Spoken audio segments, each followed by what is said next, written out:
Chaitanya shopping mall weddings and festive celebrations సరికొత్త designs తో అద్భుతమైన కలెక్షన్. ఏదైందా మీరు చెప్పినట్టే బయట ఉన్న టాకు పిసినారి రూపాయి డబ్బులు తీయడు. శివ మావలతో సర్చి మావలను అడిగినవా నీ జబర్దస్త్ పిసినారి డబ్బులు తీరు ఎవరికి రూపాయి పెట్టడు. దానికి ఏం చెప్పాలనుకుంటున్నా? సరే నేను చెప్తా ఇది పర్సనల్ గా నాతో జర్నీ చేసేటోళ్ళకి తప్ప ఇది ఎవరికి తెలియదు.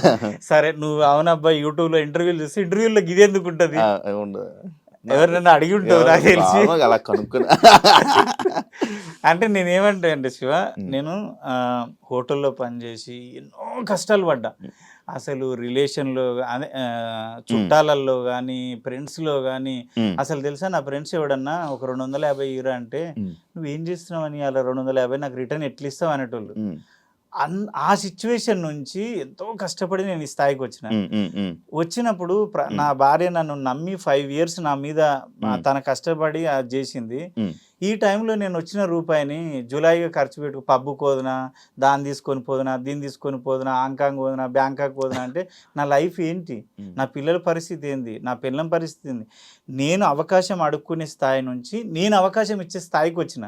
భగవంతుడు మనకు అది హ్యాపీ. మనకు అన్నం లేని టైం నుంచి మనం 10 మందికి ఎడుతున్నాం. నేను ఏమంటే కుమరక టీ ఉంది కదా, నాకు ఒక వీక్నెస్ ఉంది, డబ్బులు ఉంటేనే షూట్ పెట్టుకుంటా. షూట్ అయిపోయాక మేకప్ తీయను, నా ఫార్మల్ అది. మేకప్ తీయకుండా ప్యాకప్ చెప్పినాక అందరినీ నిలబెట్టి ఎవరి పేమెంట్లు వాళ్ళకి జేబులో పెట్టి విగ్గు తీస్తా. అంతవరకు నేను ఎవ్వడికి రూపాయి ఇవ్వకుండా. నా గేటు దాటిండు అంటే కుమరక్క గురించి మాట్లాడొద్దు. అసలు డబ్బు చేతిలో పెట్టండి నేను బయటికి పంపించాను. అంత క్లారిటీగా ఉంటా మనీ విషయంలో. నీకు ₹1 ఇచ్చేది ఉంది అంటే నువ్వు వద్దన్నా నీ రూపాయి నీకు ఇస్తా. అబ్బా నువ్వు రేపు అంటావు అబ్బా నన్ను, నాకు వద్దు నాకు ఆ రూపాయి అని. మనీ విషయంలో అంత క్లారిటీ ఉంటా. పిసినారి అంటే నేను వీళ్ళందరూ మా వాళ్ళు ఏం చేస్తారంటే పబ్లోకి పోతారు, జులైగా తిరుగుతారు. నేను అవి లేవు, నాకు నేను రానంట. ఇక నేను ఇంకేడ పెడతా చెప్పు? నేను హ్యాపీగా ల్యాండ్లు కొనుక్కున్నా, హ్యాపీగా భార్య పిల్లలకు ఖర్చు పెడతా. ఇది ఖర్చు పెట్టాలి అనుకున్న దానికి 100% పెడతా. వద్దు ఇది అనవసరం కదా. ఇప్పుడు పబ్బుకి పోతే 10,000 లేదో ఎక్కడో తాగనీకి పోతే 20,000 అవుతాయి. ఆ 20,000 పెడితే నా భార్య నా పిల్లలు దగ్గర ఒక 2-3 months తింటాం. ఏమన్నా తెస్తే ఇంట్లోకి సామాన్ తెస్తే. ఎందుకు? ఆ కష్టం తెలిసినోని కాబట్టి. అదే 20,000 ఇప్పుడు నా దగ్గర ఒక డ్రైవరే ఉన్నాడు అనుకో, లేకుంటే ఒక అసిస్టెంటే ఉన్నాడు, వాడి జీతం 20,000 అనుకో శివ. నేను ఒక నైట్ ఖర్చు పెట్టే బదులు అదే 20,000 ఆడికి ఇస్తే వాడు ఫ్యామిలీకి నెల రోజులు తినబెడతాడు కదా. నేను నా దగ్గర ఉన్న వాళ్ళకి పెడతా. అంటే నేను మళ్ళీ ఏం చెప్తా అంటే నీకు బిర్యానీ బీర్లు ఇవన్నీ అంటే కాదు, ఒక 5,000 ఇస్తా, ఇంట్లోకి ఏమైనా సామాన్ తీసుకపో, సబ్బులో షాంపులో పప్పులో నుంచి వచ్చారు కాబట్టి ఆ సిచ్యువేషన్స్ కి ఇస్తా. నేను అవిటికే ఇస్తా. నీకు ఆపత ఉందనుకో, నువ్వు నా టీంలో ఎవరికన్నా ఏదన్నా ఆరోగ్యం బాగాలేకపోయినా ఏ ఆపత వచ్చినా ఫస్ట్ నేనే ఫోన్ చేస్తా. అమౌంట్ ఏమైనా కావాలా, ఫస్ట్ అమౌంటే అడుగుతా నేను. పైసలు ఏమన్నా కావాలా, నువ్వు నన్ను అడిగే వరకు తెచ్చుకోను నేను. ఆ విషయంలో మా టీం అందరూ, అంటే నా కుమరక్క టీం మాత్రం నన్ను అమ్మ ఆయన చాలా క్లారిటీ మనిషి పైసల విషయంలో. కానీ డబ్బు ఉంటేనే మనిషికి వాల్యూ కదా. అది డబ్బు ఉంటేనే వాల్యూ. కానీ ఆ కష్టం విలువ తెలిసిన దగ్గర డబ్బు లేకపోయినా ఉంటుంది.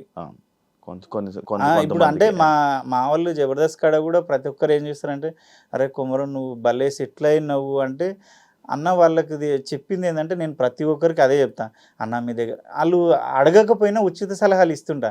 అన్న ఏమైనా డబ్బులు జమ అయితే మా షాద్నగర్లో ల్యాండ్లు కొనుక్కోండి అన్న, రేట్లు బాగా పెరుగుతున్నాయి అన్న, జనాలను నమ్మితే నువ్వు మళ్ళీ వీళ్ళే వచ్చి చెప్తారు, కొమరం వాడికి 10 లక్షలు ఇచ్చిండ్రా, ఇస్తలేడు, మోసం చేసిండు, ఇంకా 5 ఎందుకు ఇస్తావు?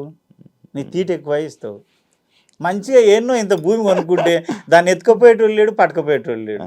కరెక్ట్ కదా. మనం అన్ని కరెక్ట్ ఉన్నాయో చూసుకొని ల్యాండ్ కొనుక్కొని పించింగ్ వేసేసుకుంటే అయిపోతుంది.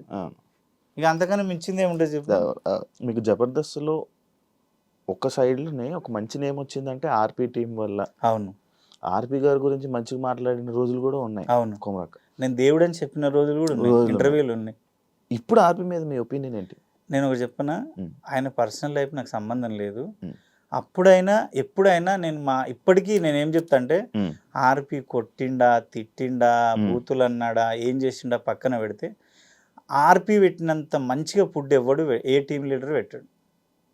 కంటెస్టెంట్కి అంత మంచి ఫుడ్ పెడతాడు. ఏం కావాలరా నీకు అంటాడు. నాటుకోడి అంటే అర్ధ గంటలు వండి పెడతాడు. నాటుకోడి, మటను, అంటే ప్రతిదీ. నీకు పైసలు ఇచ్చే విషయంలో కూడా ఎరా డబ్బులు అడగట్లేదు ఏంది, బలిసిందా, ఫస్ట్ డబ్బులు తీసుకో అంటాడు. అంత క్లారిటీ మనిషి. ఆయన ఇక రాజకీయం మనకు సంబంధం లేదు. ఆయనకి ఏమనిపించిందో, ఆయన ఏమనుకుండో, ఎందుకు దిగిండో ఆయనకు తెలియాలి. నా ఒపీనియన్ ఏంటంటే ఆర్పి వల్లే ఈరోజు నేను 4 మెతుకులు తింటున్నా. ఆర్పి ఆ రోజు నన్ను లీడ్గా పెట్టి ఒక 5 years జబర్దస్త్ నడిపిండు. ప్రతి స్కిట్లో నేనే లీడ్. అప్పుడు నాకు పేరు వచ్చింది. ఆ పేరును నేను నిలబెట్టుకున్న వాళ్ళందరూ డౌన్ అయిపోయారు. కానీ నిలబెట్టుకోవడానికి కూడా అవకాశం ఇచ్చిన ఆర్పిని నేను మర్చిపోతే వేస్ట్. ఆర్పి నిజంగా చెప్తున్నా చాలా మంచి వ్యక్తి. కాకపోతే కొంచెం బీపీ ఉందో నాకు తెలియదు కానీ కొంచెం అరుస్తాడు, షార్ట్ టెంపర్. అంటే అప్పుడే కోపం వస్తుంది. కోపం తగ్గిన తర్వాత కాళ్ళు ముక్కడానికి ఎవరి కోపం ఏదో అన్నా లేరా అంటాడు. అన్నం పెట్టోడే తిడతాడు, కొడతాడు, అన్నీ చేస్తాడు. నేను ఒపీనియన్ అడిగినావు కాబట్టి ఆర్పి అన్న విషయంలో చాలా మంచోడు. నా విషయంలో అయితే చాలా మంచోడు. ఎక్కడ లేని గొడవలు, ఏ టీవీ షోలో లేని జరగని గొడవలు అన్నీ జబర్దస్తులోనే అయితే ఎందుకు డైరెక్టర్లు అలాగే మారిపోతారు. ఎక్కడ అంటే బయట ఏ షోలోనే అన్ని గొడవలు జరగవు. అంటే ఉన్న కంటెస్టెంట్స్కి డైరెక్టర్లకి గొడవలు కూడా డైరెక్టర్లు వెళ్ళిపోతారు. ఇదైతే నిజం. తెలుగు ఇండస్ట్రీలోనే టీవీ తీసుకో, ఏమన్నా తీసుకో, సినిమాలు తీసుకో, ఎక్కడ లేని గొడవలు, ఎక్కడ లేని రూమర్స్, ఎక్కడ పంచాయతీలు అన్ని జబర్దస్త్లోనే ఉంటాయి. అంటే నేనేమనుకుంటా అంటే సక్సెస్ ఎక్కడుందో ఎక్కువ అక్కడే రూమర్స్ పుడతాయి, గొడవలు అయితే అన్నీ అక్కడనే ఉంటాయి. సక్సెస్ కూడా అక్కడనే ఉంటుంది. మళ్ళీ ఎక్కడ లేని సక్సెస్ అక్కడనే ఉంది.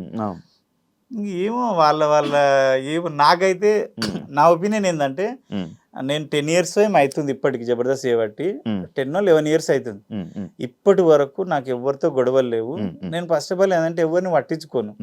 వస్తా, అందరితో పలకరిస్తా, నవ్వుతా, మంచిగా సైలెంట్గా ఉండి పని చేసుకుంటా. మళ్ళీ వెళ్ళిపోయినంటే మళ్ళీ షెడ్యూల్కే కనబడతా. వాళ్ళతో రిలేషన్ పెట్టుకోను, రాను, తిరగను, ఇంకేం ఉండవు. నన్ను మీరు యూట్యూబ్లో సెర్చ్ ఏ దాని మీద నేను స్పందించను, నన్ను ఎవడు అడగడు. అంటే నేను అనబడను కదా. అదైతే నిజం. ఇక ఏమో సక్సెస్ ఉన్న చోటే ఎక్కువ గొడవలు అయితే అని నేను అనుకుంటా. ఒకప్పుడు అంత కామెడీ షో కాదు కదా బ్రో ఇప్పుడు. అంటే యాక్సెప్ట్ చేస్తారా జబర్దస్త్ని? అంటే ఒకప్పుడు అంటే ఒక మంచి నవ్వించి ఒక కొత్త స్కిట్లు, ఒక కొత్త రకంగా ఉండేది. రాను దానికి డబుల్ మీనింగ్లు, ఒక బూత్ యాడ్ చేస్తేనే కానీ కామెడీ రాను ఆ టైప్ ఆఫ్ షో అయిపోయింది. అంటే యాక్సెప్ట్ చేస్తాను. ఎందుకంటే 2.2 అని చెప్పి మళ్ళీ పాత కంటెస్టెంట్స్ అని అందరిని తీసుకుని వచ్చిన తర్వాత కూడా క్లిక్ అవ్వకపోవడానికి రీజన్ ఏంటంటారు? అంటే శివయ్య, అది మీరు కూడా చేస్తున్నారు, నేను కూడా చేస్తున్నా. అంటే 12 years అవుతుంది కదా జబర్దస్త్ స్టార్ట్ అయ్యి. చేసి చేసి చేసి చేసి చూసే వాళ్ళకి కూడా ఏమైందంటే ఏం చూస్తానులే గదే అన్నట్టు అయిపోయింది. మేము ఎంత చేసినా మీకు కొత్తగా అనిపించేది. ఇంకా చాలా అంటే 13, 14 రేటింగ్ వచ్చేది ఇంత తక్కువ రేటింగ్కి వచ్చింది అంటే.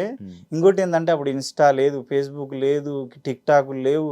అంటే నీకు వేరే ఆప్షనే లేదు.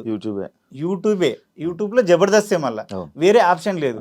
అప్పుడు ఏంటంటే సచ్చినట్టుగా నీకు నచ్చకపోయినా నచ్చినా జబర్దస్త్కి వెళ్ళిపోయేటాడు ఏదో టైం పాస్కి నవ్వడానికి. ఇప్పుడు ఏంటంటే ఊశేఖర్ కొడంగల్, ఉప్పల్ బాల్, అరే ఏం చేస్తున్నావురా అరే, అంటే ఇన్ని వేరియేషన్స్ ఉండగా నీకు తెలుసా, తప్పుగా అనుకోవద్దు. చిరంజీవి గారు అంత పెద్ద హీరోలు అయినా సరే ఏం చేస్తారంటే ఊశేఖర్ కొడంగల్ చూస్తారు. ఎందుకంటే వాళ్ళకు మైండ్ ఫ్రీ కావాలి. వాడు ఎవడన్నా కానీ రిలాక్స్ కావాలి. వాడు ఎంత పెద్దోడన్నా కానీ రిలాక్స్ కావాలి. ఇంకోటి చూడు, నువ్వు ఒకప్పుడు మేము ఆల్బమ్స్ పట్టుకొని ఫోటోలు దిగి ఆల్బమ్స్ పట్టుకొని ఫిలిం నగర్, శ్రీనగర్ అంతా తిరిగేవాళ్ళం. ఆఫీసులలోకి ఫోటోలు ఇచ్చేటోళ్ళం. ఒకప్పుడు ఒక సినిమా మనిషి కనబడాలంటే ఒక దేవుడు చూసినట్టే. అలాంటిది ఇండస్ట్రీ ఎంత అంటే ఎక్కడికి వెళ్ళిపోయిందంటే, ఎక్కడో ఊర్లో బర్లకాడ టిక్ టాక్ రీల్స్ చేసుకున్నటువంటి పిలిచి ఎంత పెద్ద హీరో గాని నా సినిమా కొంచెం ప్రమోషన్ చేయవా అంటున్నారు. అంటే అసలు ఎటు నుంచి ఎటు పోయింది చూడు. ఈజీ అయిపోయింది, చాలా ఈజీ అయిపోయింది. అంటే వాడు గొప్పడా నువ్వు గొప్పనా అంతే చెప్పలే. అది అర్థం కాని విషయం అయిపోయింది. కాశీ ఇప్పుడు స్టూడియోలో కూర్చున్నా నువ్వు, ఇప్పుడు నీకు ఎంతో కొంత పేరు వచ్చింది. నువ్వు ఒక సినిమా తీసినావంటే ఎక్కడో మారుమూల గ్రామంలో వంటలు చేసుకునే ముసలిది ఉంటుంది చూడు, అక్కడికి వెళ్ళి నీ సినిమాని ప్రమోషన్ చేయమంటున్నావు. అంటే ఆ ముసలిది తోప నువ్వు తోప.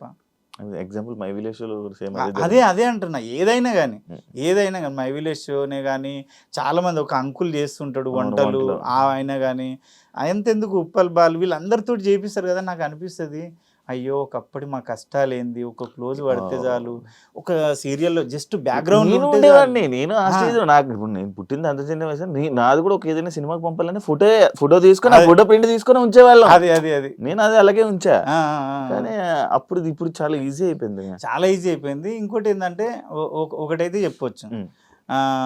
స్టాండర్డ్గా ఆర్టిస్ట్గా నిలదొక్కుకోవడానికి వచ్చినోడు, ఉమ్. ఆ కష్టాలు పడి వచ్చినోడికి ఆ వాల్యూస్ తెలుస్తాయి కాబట్టి అంత తొందరగా డౌన్ఫాల్ కారు. అవును. వీళ్ళు లేట్ నైట్ స్టార్లు అయిన వాళ్ళు లేట్ నైట్ స్టార్ డౌన్ అయిపోతుంది. అలా ఉన్నారు చాలా మంది అది. చూసాం మనం.